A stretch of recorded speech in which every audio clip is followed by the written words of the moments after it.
ეზეკიელის წინასწარმეტყველება მკვდართა აღდგომის შესახებ.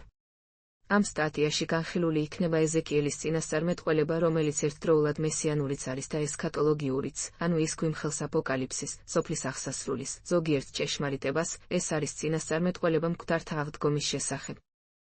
ეს ნაწყვეტი წინასწარმეტყველება ეზეკიელის წიგნიდან კარგად არის ცნობილი ეკლესიურად მცხოვრებ ქრისტიანთათვის, ვინაიდან ის იკითხება დიდი პარასკევის მსახურებაზე, ნებიშვიდეულში. იყო უფლის ხელი ჩემზე და გამიყვანა უფალმა სულით და დამსვა შუაგულველზე, რომელიც ძვლებით იყო სავსე. შემომატარა მათ გარშემო და აჰა, ძალზე ბევრი ეყარა ველზე და აჰა, ძალზე გამხმარი იყო. მითხრა, ძეო კაცისაო, თუ გაცოცხლდება ეს ძვლები. თქვი, უფალო ღმერთო, შენი ციმეთქი. მითხრა, უწინასწარმეტყველე, ძეო კაცისაო და უთხარი ამ ძვლებს, გამხმარო ძვლებო, ისმინეთ უფლის სიტყვა. ასე ეუბნება უფალი ღმერთი ამ ძვლებს, აჰა, შევიყვანთ თქვენში სულს და გაცოცხლდებით. მოგცემთ ზარღვებს, შეგასხამთ ხორცს და კანს გადაგაკრავთ, სულს ჩაგიდგამთ და გაცოცხლდებით, მაშინ მიხვდებით, რომ უფალი ვარ. ვიწინასწარმეტყველე, როგორც მებრაელთა ძანა. გაისმა ხმა, როცა წინასწარმეტყველებდი და აჰა, შეიქმნა ზანზარი და ძვალი ძვალს მიედგა. დავინახე, აჰა, ზარღვები ჩნდება მათზე, ესხმით ხორცი და ზედ კანი ეკვრით, მაგრამ სული არ არის. მითხრა, უწინასწარმეტყველე სულს, უწინასწარმეტყველე ადამიანის ძევ და უთხარი სულს, ასე ამბობს თქო უფალი ღმერთი, ოთხივე ქარიდან მოდის სულო და შთაებერე ამ დახოცილებს, რათა გაცოცხლდნენ. მეც ვიწინასწარმეტყველე, როგორც მიბრძანა და შევიდა მათში სული და გაცოცხლდნენ, და წამოდგა ფეხზე დიდძალი ლაშქარი. მითხრა, ადამიანის ძევ. მთელი ისრაელის სახლია ეს ძვლები. აჰა, ამბობენ, გამხმარია ჩვენი ძვლები და წარხოცილია ჩვენი სასო, გამწყდარნი ვართო. ამიტომ უწინასწარმეტყველე მათ, ასე ამბობს თქო უფალი ღმერთი, აჰა, გავხსნით თქვენს საფლავებს და ამოგიყვანთ თქვენი საფლავებიდან, ჩემო ერო და მოგიყვანთ ისრაელის მიწაზე. მიხვდებით, რომ უფალი ვარ, როცა გავხსნით თქვენს საფლავებს და ამოგიყვანთ თქვენი საფლავებიდან, ჩემო ერო. ჩაგიდგამთ ჩემს სულს და გაცოცხლდებით, დაგსვამთ თქვენს მიწაზე და მიხვდებით, რომ მე უფალმა ვთქვი და ავასრულებ, ამბობს უფალი ეზეკიელი 37, 1-14. პირველ რიგში განვიხილოთ, რატომ მიეკუთვნება ეს წინასწარმეტყველება მესიანურებს. უფალს ეზეკიელის სული გადაჰყავს მინდორზე, რომელიც მოფენილია ადამიანთა მშრალი ძვლებით და წინასწარმეტყველს ძე კაცისას უწოდებს. ეჭვგარეშია, რომ ეს მესიანური მიმართვაა. ეს სახელწოდება გამოიყენა არა მარტო წინასწარმეტყველმა ეზეკიელმა, არამედ წინასწარმეტყველმა დანიელმაც. ჩემს ღამის ხილვაში ვნახე, აჰა, ცის ხრუბლებზე მოდიოდა კაცის ცის მსგავსი, იგი ძველ დღეთასთან მოვიდა და წარდგენილ იქნა მის წინაშე. დანიელი 7:13. დასასრულ, ქრისტე ბრძანებს საკუთარ თავზე. არავინ ასულა ზეცად გარდა ზეცით ჩამოსული კაცის ცისა, რომელიც არის ცაში. იოანე 3:13. უფალი მეტყველებს საკუთარ თავზე როგორც ძე კაცისაზე და გულისხმობს მის მიერ აღებულ ადამიანურ ბუნებას. ასე უწოდებს მამა ღმერთი თავის ძეს, როცა ის ხორციელად იშვება და გამოჩნდება ამ ქვეყანაზე.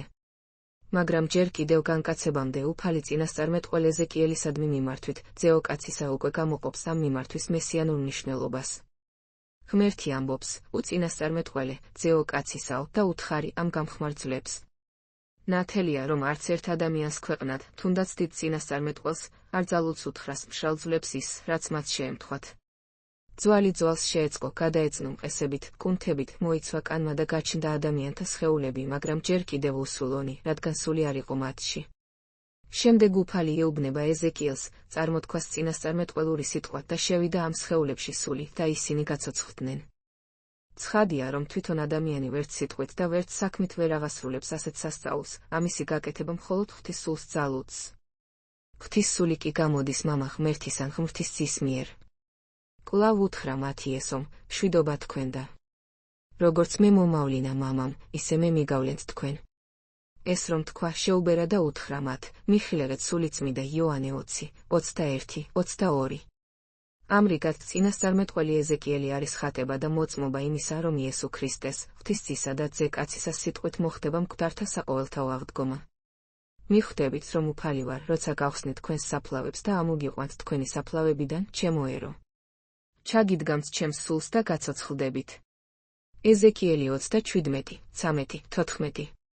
ღმერთი წინასწარმეტყველის მეშვეობით ეუბნება ყველა მის მორწმუნეს, რომ ასეთი გრანდიოზული და კოსმიური მოვლენა, რომელიც აღემატება ყოველგვარ ადამიანურ გაგებას, ჭეშმარიტად აღსრულდება. ეს იყო ძველ აღთქმაში, ხოლო ახალში, თავად ქრისტემ გამოაცხადა მკვდართა აღდგომის ხატება, როცა აღადგინა 4 დღის გარდაცვლილი ლაზარე, რომლის სხეული საფლავში უკვე იხრწნებოდა. უფალი ავლენს თავის ყოვლის შეძლებას, თავის ძალაუფლებას სიკვდილზე და ხელმწიფებას სიცოცხლეზე, და მისთვის აბსოლუტურად ყველაფერი შესაძლებელია. სახარებისეული მონაკვეთი მართა ლაზარეს აღდგომის შესახებ ასევე იკითხება ვნებიშვიდეულის მსახურებაზე, ბრწყინვალე აღდგომის წინადღეს, რათა გვანუგეშოს ჩვენ, რომლებმაც ცოტა ხნის წინ ვიწვნით მწუხარება ქრისტეს ჯვარცმის ტანჯვისა და სიკვდილის გამო. აგრეთვე მოგცეს სასოება, რომ არავინ მოკვდება, რადგან იქნება აღდგომა მკვდრეთით. თუ ქრისტე აღსდგა, მაშინ ჩვენც ავდგებით. მკვდართა აღდგომას ჩვენ მოვიხსენიებთ არა მხოლოდ ვნებიშვიდეულის მსახურებებზე, არამედ ყოველ ლიტურგიაზე, როდესაც ვგალობთ სარწმუნოების სიმბოლოს, ბრწამს, აგრეთვე როდესაც ვკითხულობთ ცისკრის ლოცვებს.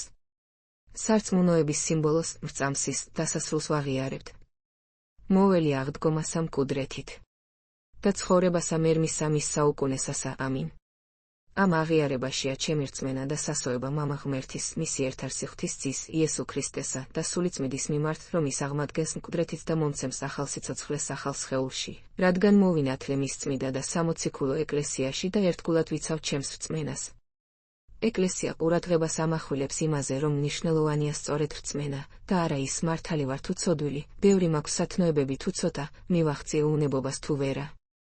ჩვენი საქმეებისთვის ღმერთი იმდენ მადლს გვაძლევს, რამდენიც თვითონ იცის და სურს. კარგად არის ცნობილი, რამდენი იშრომა მოციქულმა პავლემ ქრისტეს სახარების ქადაგებაში და, ამის გაცნობიერებით, ის მაინც ამბობს. რადგანაც თუ ვახარებ, ვითომ რა მაქვს სასიქადულო. ვინაიდან აუცილებლობით ეს მადევს ვალად და ვაი ჩემს თავს, თუ არ ვახარებ, 1 კორინთელთა 9:16. ხოლო თავისი მოწამეობრივი აღსასრულის წინ თავის მოწაფეს წერს. კეთილი ღვაწლით მივაწნია სარბიელი გამილევია რწმენა შემინახავს, ამიერიდან მიმელის სიმართლის გვირგვინი, რომელსაც მომცემს მე მართლად განკითხე უფალი იმ დღესაია. მეორე ტიმოთეს მიმართ 4:7-8. თვითმთავარმოციქული პავლეც კი, რომელმაც მრავალი დიდი და ღვთისთვის სათნო საქმე აღასრულა, მოწმობს, რომ მისთვის მზადდება საზღაური არა საქმეებისთვის, არამედ იმისთვის, რომ რწმენა შეინახა მეორე ტიმოთეს მიმართ 4:7-8. სახარებისეული თხრობიდან ცნობილია, რომ გონიერმა ავაზაკმა, რომელიც ქრისტესთან ერთად იყო ჯვარცმული მისგან მარჯვნივ და რომელსაც არ ჩაუდენია არანაირი კეთილი საქმე, მხოლოდ რწმენითა და სინანულით შევიდა სამოთხეში. ყოველი ცოდვილი ადამიანი, რომელმაც განვლო სიცოცხლე, თუნდაც არასრულიად მართლად, მაგრამ მაინც შეინარჩუნა რწმენა მრწამსის საფუძველზე და ეყრდნობა ღმერთს, რომ ის აღადგენს მას მკვდრეთით, როგორც თავადვე აღსდგა, არ დაკარგავს თავის საზღაურს. მართლმა დიდებლურ წყაროებზე დაფუძნებით მასალა მომზადებულია საით აპოკალიფსისის რედ. მიერ 2026 წელი.